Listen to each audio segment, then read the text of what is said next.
आइए सुनते हैं राजेश्वरानंद जी महाराज जी की एक और कथा। थोड़ा हास्य है, आनंद भी आएगा। आइए सुनते हैं और देखते हैं क्या सीख मिलती है।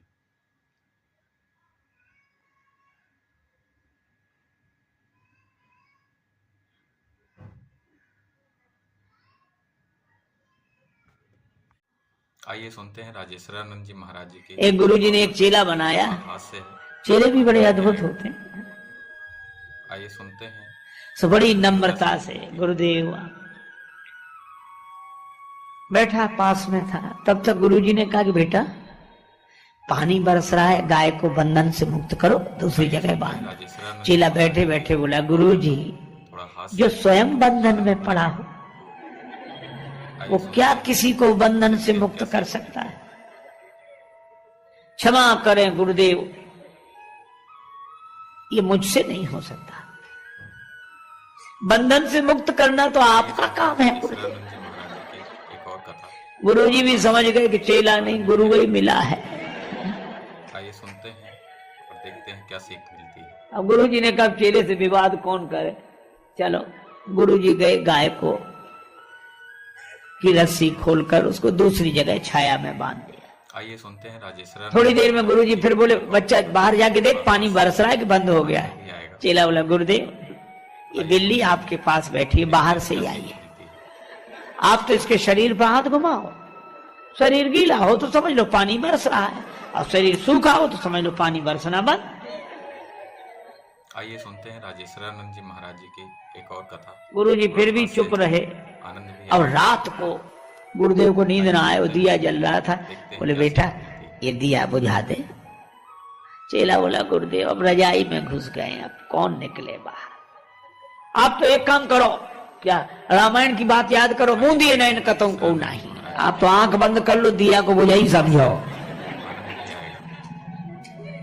आइए सुनते हैं। गुरुजी ने दिया बुझाया और सवेरे सवेरे एक भगत आया लड्डू लेकर। महाराज भगवान को भोग लगाओ, आप भी पाओ, सबको पवाओ।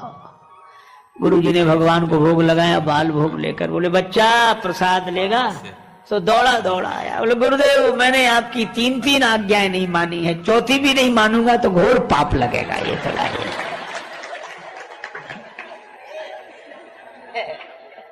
ये हाल। आइए सुनते हैं राजेश्वरानंद जी। कोई रिक्शा दिख गया, और कथा थोड़ा हम रिक्शा मांगते नहीं भी आएगा। आवाज ए रिक्शा, जैसे उसका नाम रिक्शा ही हो।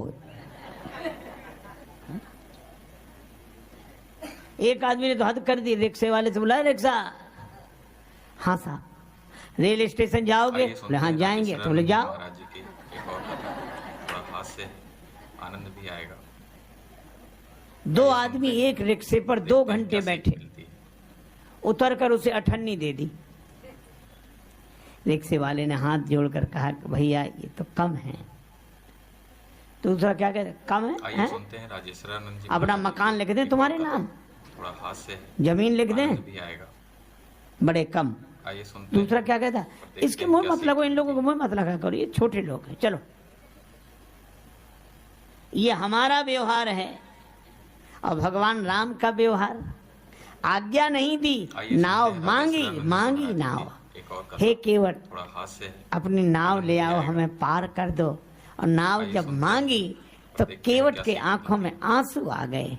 केवट ने कहा कि श्रम का मूल्यांकन इतना जिसके मन में हो वो नर नहीं हो सकता, नर रूप में भगवान ही हो सकते हैं। कहा तुम्हारा मरम मैं जाना।